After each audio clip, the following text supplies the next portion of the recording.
Bem, neste programa nós vamos entender melhor a importância da produção teatral de um autor cuja obra permanece atual apesar dos milênios. Sófocles, o grego Sófocles, cujo texto mais conhecido é Édipo Rei.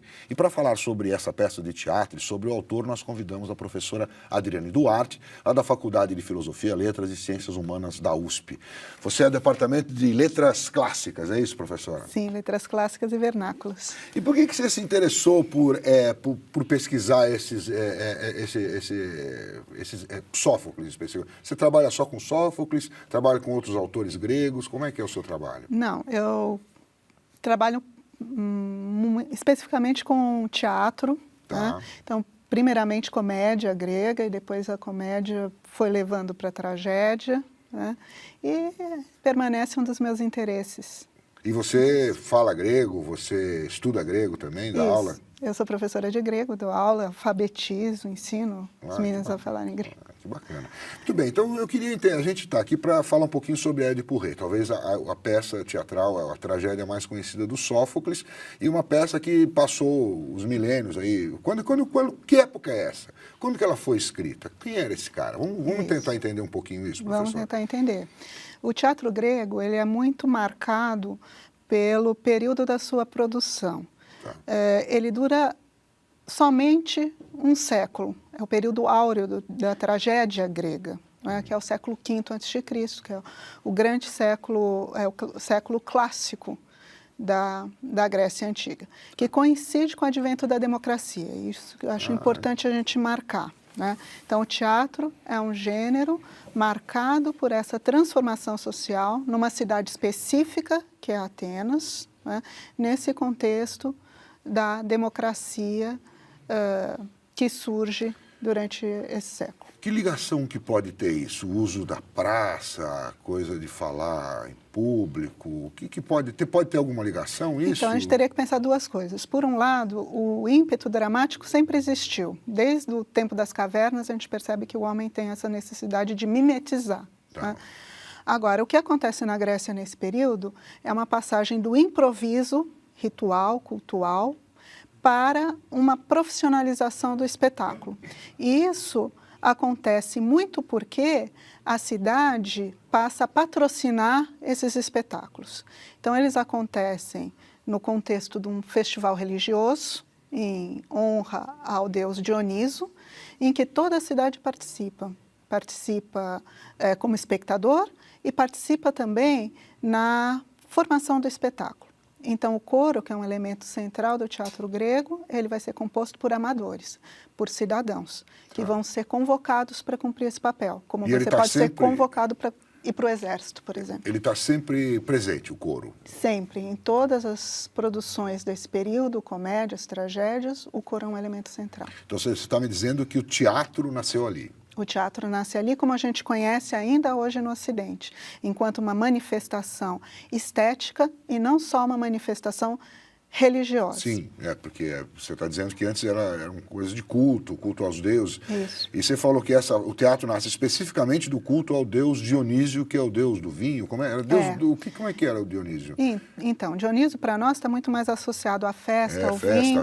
Mas, por outro lado, tanto a música quanto o culto apontam para o transe, para essa necessidade de você abandonar o seu presente imediato e buscar uma comunhão maior com o cosmo, com o universo, portanto, sair da sua identidade social estabelecida. Então, no mito de Dionísio, por exemplo, as mulheres se rebelam, as bacantes, as seguidoras do deus, abandonam suas tarefas cotidianas, suas famílias e vão para as florestas celebrar a natureza, celebrar, não é, buscar um regresso a uma vida mais simples e primitiva.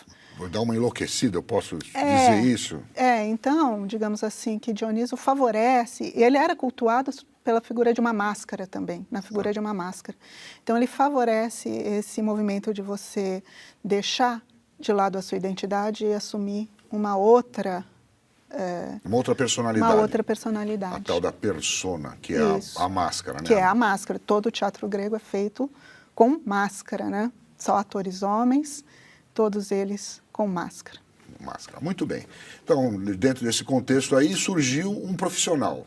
Sófocles era um profissional do teatro, é isso? Isso, então você vai ter profissionais, né? Os atores eram Ele era profissionais. pago pelo Estado, pago por alguém para escrever, ou ele escrevia e depois pagavam para ele para Então, usar? não se sabe bem qual era a remuneração, Tá. porque os atores com certeza eram remunerados, os coros eles tinham que ser remunerados, porque o cidadão deixava de trabalhar para ensaiar, né? Então havia uma figura de um cidadão encarregado da produção teatral, um cidadão rico, né, que custeava esses ensaios. Agora, o poeta a gente não sabe muito bem, porque o poeta ele é um igual entre os cidadãos. Então, imagina-se que ele tinha ócio já para poder se dedicar à produção dessas peças, Era um cidadão, e que talvez só o reconhecimento já fosse suficiente. A gente não tem elementos para saber se de fato ele tinha eles dinheiro, recebiam. se ele era rico. Do Sófocles, o que a gente sabe especificamente dele? A gente sabe muito pouco sobre todos esses poetas, mas a gente sabe que ele ocupa o papel intermediário na geração dos grandes tragediógrafos gregos. Então ele está entre Ésquilo, que viveu no começo do século, e Eurípides. Apesar disso, ele morre no mesmo ano de Eurípides, praticamente no final da Guerra do Peloponeso. E a gente sabe que ele gozou de um prestígio, né, que nenhum dos outros gozou enquanto vivo, né? Então, ele exerce cargos importantes na cidade. O Sófocles? O Sófocles. Né? E ele, depois de morto, recebe culto como um herói, né? Então, é uma reputação que ele constrói já enquanto vivo, sem paralelo, quando a gente olha para os outros. Para os outros. Nem o Ésquilo teve essas exéquias, essas... Não, embora o Ésquilo, no período em que Sófocles morre, já fosse considerado um autor clássico, sim, digamos assim, né? Enquanto vivo, ele não parece ter gozado do mesmo prestígio que Sófocles gozou. Será que por conta do sucesso dos espetáculos? Eu tenho a impressão que os espetáculos, pelo que a gente sabe das fontes antigas, ele nunca recebeu o terceiro e o último lugar. 3 tragédias só concorriam em cada festival. Quando ele não tirava o primeiro, ele tirava o segundo. Então, é claro que as peças eram bem recebidas. Sim, né? entendo. Mas eu acho que advém muito dessa autoridade que ele tinha moral sobre a cidade, ao que parece. Muito interessante. Aí a gente chegou... Bom, Édipo Rei é uma peça celebrada, sei lá, desde que a gente começa a ler, a gente sabe disso, né? Tanto que Freud escreveu sobre ela, fez tratados sobre ela, muitas pessoas falam sobre essa peça de teatro. Agora, ela faz parte, chega pra gente que ela faz parte de uma trilogia, que seria a primeira parte de uma trilogia que começaria com ela, Édipo Rei, depois Antígona, e depois Édipo em Colona, que narra a morte de Édipo, né? E Antígona seria filha do Édipo. Então, explica pra gente como é que se dá essa coisa, essa trilogia, o que foi escrito primeiro, se é que nem Jornada nas Estrelas, que escreveu o terceiro antes, passou o terceiro antes do primeiro, como é que foi isso? Mais ou menos isso. Então, seria interessante a gente pensar na relação que a tragédia grega tem com o mito, né? O mito é algo muito maior, são histórias tradicionais de cunho anônimo, coletivo, né, que falam da relação entre os homens e os deuses e que fornecem a matéria-prima para toda a poesia grega, muito particularmente para esse teatro do século V, para a tragédia do século V. Então, todos os tragediógrafos, enfim, exploravam esse grande arsenal do mito. Sófocles não foi o único a escrever sobre o Édipo e a sua família, todos os outros compuseram inúmeras peças sobre isso, não só esses que eu mencionei, que são os que ficaram, mas outros que desapareceram. E o que acontece é que a peça do Sófocles foi a que ficou e foi a que marcou. Então, o mito de Édipo é um mito anterior a Sófocles. Sim. Já lá em Homero, você já tem, na Odisseia, na Ilíada, você já tem menções a Édipo, né? Então, esse mito, ele é antigo, né? E ele era conhecido de todos os espectadores antes mesmo do poeta começar a tratar. Muito legal, isso é bem interessante. Quer dizer, esse mito do rapaz que era rei, que foi colocado fora e voltou, matou o pai, casou com a mãe, essa história é ancestral, vamos dizer assim. Isso. O que a gente sabe é que na Grécia você não tem uma ortodoxia religiosa. Então, você não tem uma versão da autoridade dos mitos. Os mitos vão se formando muito pela visão que os poetas imprimem a elas, que a gente quer crer que seja uma visão da sociedade, do tempo e do momento. Então, os poetas eles tinham liberdade de apresentar versões diferentes dos mitos, refletindo as diversas percepções que uma história podia ter e o significado específico que ele queria ressaltar num determinado momento, né? Então, voltando à questão da trilogia, a gente pode fazer também duas distinções. Você tem uma trilogia na tragédia grega que é a trilogia propriamente dita. Quando um poeta compõe para um festival, ele apresentava 3 tragédias, cada poeta, uma sequência narrativa. Então isso é uma forma de escrever do poeta grego daquele período. Ele poderia fazer uma sequência narrativa, 3 tragédias, por exemplo, o Ésquilo tem a Orestes, então ele tem o Agamemnon, depois ele tem as Coéforas, depois ele tem o Orestes. Histórias todas interligadas tematicamente. Ou ele podia apresentar 3 tragédias de temas avulsos, que não constitui uma trilogia. Então, trilogia para a gente é isso, é quando você tem uma sequência pensada, né, para ser apresentada num único festival. Quando a gente fala que o Édipo faz parte de uma trilogia, da trilogia tebana, a gente está pensando na sequência do mito, né? Então, no mito, você tem primeiro a história do Édipo, que é abandonado porque um oráculo diz que ele matará o pai, né? Que é criado como filho adotivo dos reis de Corinto, que desconfia da sua origem, vai consultar o oráculo e ouve que vai matar o pai, deitar-se com a mãe, que para fugir dessa sina toma o caminho contrário de Corinto e vai para Tebas, encontra um sujeito na estrada, mata esse sujeito, chega em Tebas, vence a esfinge, né? Desposa a rainha viúva como prêmio por sua coragem e no fim descobre, depois de ter com ela filhos, descobre que era aquela criança fadada, né, para passar por todas essas vicissitudes. Então, Édipo seria a primeira história, depois você teria a sequência, o que aconteceu com os filhos de Édipo, muito particularmente com Antígone. Antígone e Ismênia tinha mais, não? 2 moços, Polinice e Eteocles, cuja inimizade vai ser tematizada num outro grupo de tragédias, que a gente tem, por exemplo, os 7 contra Tebas de Ésquilo, ou então as Fenícias do Eurípides, tratando da briga dos dois que vai resultar na morte e que é o motivo da tragédia Antígone. Antígone começa isso, né? Um irmão mata o outro insepulto, e ela fica naquela história. Um é sepultado com honras porque morre defendendo a cidade. Pelo tio, né? E o outro é deixado insepulto para as aves. Porque é traidor. Porque é traidor. E ela acha que ela tem que sepultar o irmão. Aí ela enfrenta o tio, que é o rei, é isso. Mas ainda na história de Édipo, Sófocles compôs, digamos assim, um último capítulo, que seria o Édipo em Colono, que dá conta da morte e da reabilitação do herói, não é? Purificado do miasma do incesto, né?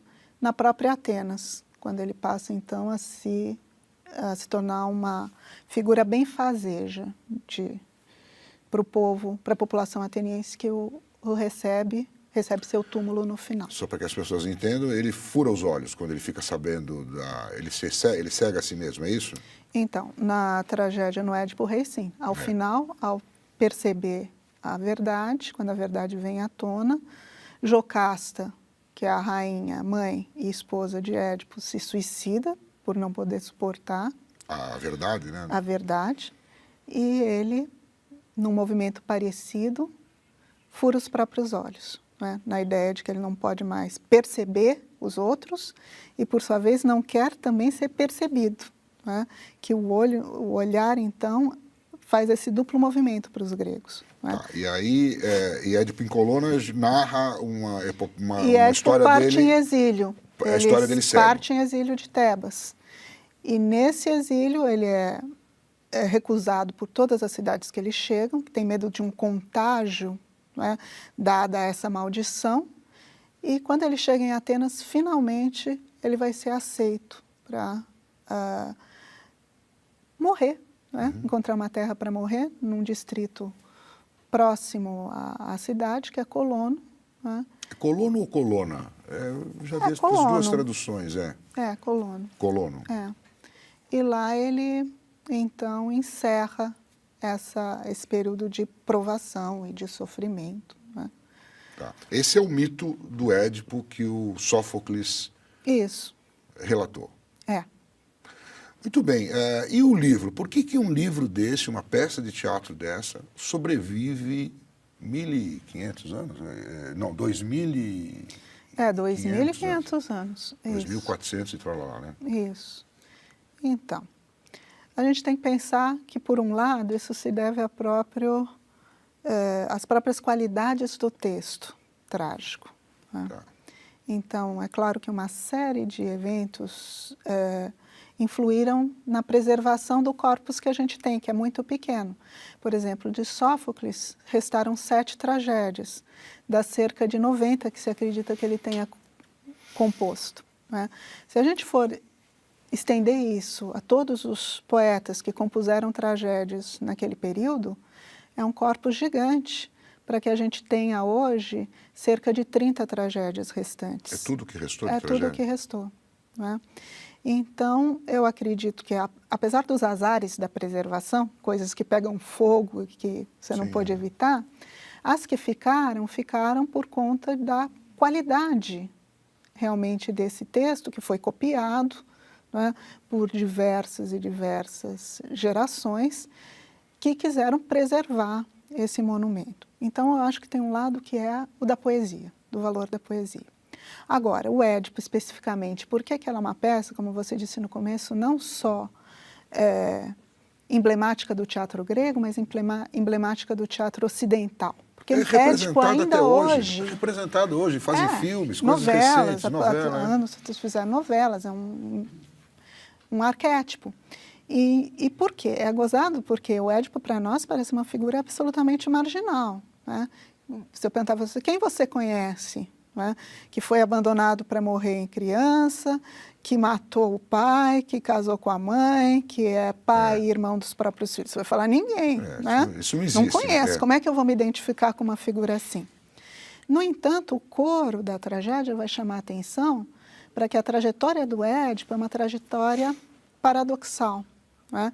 Então, todos nós temos que nos apiedar de Édipo, porque todos nós estamos sujeitos a passar por que ele passou.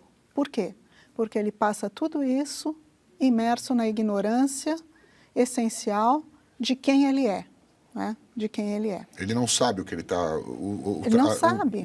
A trajetória que ele está cumprindo que teria sido determinada pelos deuses. Isso. Então, de certa maneira, ele é um emblema dessa fragilidade do ser humano diante de um cosmos que é um cosmos hostil, né?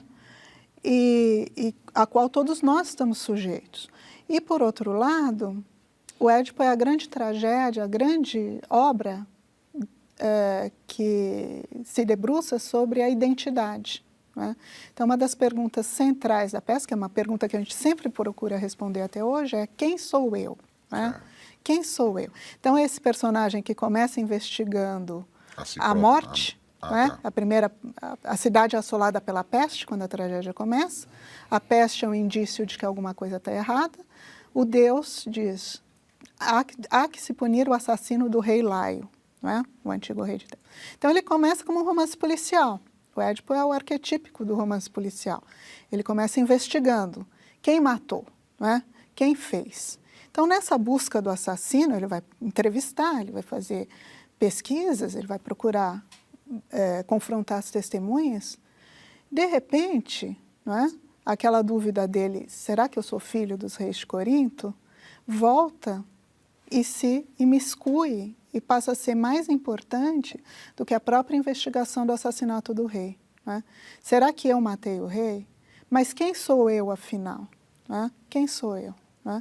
E esse inquérito passa a ser um inquérito sobre si mesmo. E é isso que confere para nós esse sentido mais profundo a essa tragédia. Né? Eu queria também que você falasse um pouco sobre o seguinte, apesar de todo esse sentido, tem a questão dos deuses, que é uma questão, vamos dizer, distante para nós hoje, na atualidade, e é distante há muito tempo. Quer dizer, há muito tempo que não se lida com essa questão de deuses, e a peça é recheada disso, de citações, que o Deus isso, o Deus disse isso, o Deus disse aquilo, foi por conta de um Deus que tal que isso aconteceu. Não só a peça, mas as peças, né, toda a trilogia. Como é que isso se transporta para o nosso conhecimento atual, para a nossa visão de mundo atual? Por um lado, a tragédia grega ela precisa e não precisa de contexto, né? Quando a gente vai para o período de produção e procura entender, como eu disse, a gente vai ver que a tragédia ela faz parte de um ritual, de um festival religioso, né? E que, de certa forma, ela é uma expressão de um pensamento religioso também. Então, dentro desse contexto, você pode ler essa presença dos deuses e do divino na tragédia de um determinado momento. Mas você também pode ler as tragédias, não é, sem pensar muito acerca, não é, desse contexto, procurando os elementos que são universais e com os quais a gente se identifica. Curiosamente, embora o oráculo de Apolo, as profecias de Apolo têm um peso importante na história de Édipo, a tragédia, da maneira que Sófocles compõe, ela está isenta de deuses. Isenta, eu quero dizer, não há nenhum deus personagem, não há nenhum momento em que um deus se expresse, embora você tenha referência a oráculos e você tenha referência a adivinhos. Por exemplo, é uma questão adivinhos importante. por exemplo, você falou da peste. A peste é alguma coisa que os deuses enviaram para... É alguma coisa que os homens imaginam que os deuses enviaram, não é? Então você tem essa presunção. Exato. E ela vai detonar, então, a peste é o gatilho dessa pesquisa, dessa investigação do Édipo. Mas o que nos salta aos olhos é que Édipo, as suas ações são motivadas, não é? Encontram motivação no seu próprio caráter. Essa sede investigativa é algo que faz parte do personagem. E na tragédia você percebe um movimento de todos para que ele abandone a busca. Então não é porque Apolo ordenou, não é porque quando a peste surge, ele imediatamente manda consultar o oráculo. Quando o oráculo diz que tem que encontrar o assassino, ele imediatamente começa a procurar. Aí, quando ele chama o adivinho sabe que ele é o culpado, ele não quer falar, ele força. Quando o Jocasta percebe a verdade, ela quer que ele abandone, ele não abandona. Quando o escravo, que é a grande testemunha, é chamado para testemunhar, ele se recusa e ele fala sob ameaça de tortura. Quer dizer, ao tempo todo a gente vê um indivíduo que livremente, sem uma coerção, busca levar a cabo essa tarefa de descobrir o assassino e descobrir o mistério da sua própria existência por motivações que lhe são inerentes, não é? E não tanto porque ele se vê coagido pela divindade. Então, digamos que Sófocles trabalha muito assim. Você tem um plano divino e você tem um plano humano. Embora eles não haja uma pressão de um sobre o outro, os dois vão convergir para um mesmo ponto. Por quê? Porque essa é a verdade necessária, né? Então, dentro desse contexto, a gente vê que os homens eles têm liberdade de escolha e de ação e que essa liberdade termina coincidindo com um plano divino. Mas não se sobrepõe. Apesar da liberdade que ele toma, ele acaba se encontrando com o que o divino determina. Então, o que a gente pode dizer é que um dos sucessos dessas tragédias para nós hoje é o fato delas não apresentarem personagens que são fantoches dos deuses, né? Então, eles não são fantoches dos deuses, eles se rebelam. É uma questão importante na peça. Então, se discute isso. O adivinho, por exemplo, né? Ele acusa, Tiresias, acusa Édipo. Chega um momento que ele é acusado, porque ele não quer falar, então Édipo diz, se você não quer falar é porque ou você é cúmplice ou porque você é um charlatão e você não sabe nada, né? Diante disso, ele diz, não, então, desculpa, você é o assassino que você está procurando. Isso é dito no primeiro episódio da peça, né? Primeiro episódio. Mas nesse momento ninguém pode levar isso a sério. Por quê? Porque todo mundo acha que o Édipo é não estava lá na época do assassinato, ele é filho dos reis de Corinto. Chegou depois, né? Não faz sentido. Tá certo. Né? Então, o o que eles libertador imaginam? da cidade, vamos dizer Qual assim. é a hipótese? Tiresias é um charlatão. Então, há essa discussão. Jocasta não acredita nos oráculos, porque o marido, afinal, não foi morto pelo filho que morreu antes, né? na concepção dela. Édipo não é o assassino que Tiresias propõe, então os oráculos não são verdadeiros. Então, há uma discussão. É possível, se possibilita essa discussão na peça, para depois você perceber que não, infelizmente não. Sempre cede, no final, a coisa... No fim, o plano humano e divino terminam convergendo. Fantástico, né? Esse roteiro aí tinha que ser um roteiro de sucesso, vamos dizer assim.